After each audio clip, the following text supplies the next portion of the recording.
Kawawa, inaantay yung amo.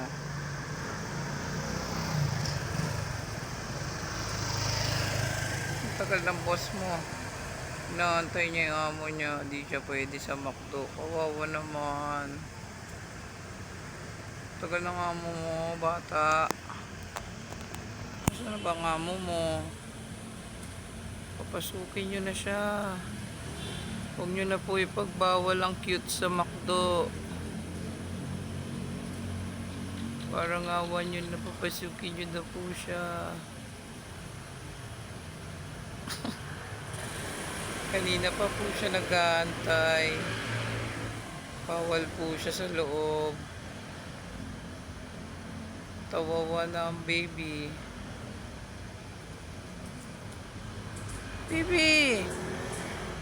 Ani ka na kasi dito. Bawal tayo dyan eh. Kana baba. Come on na.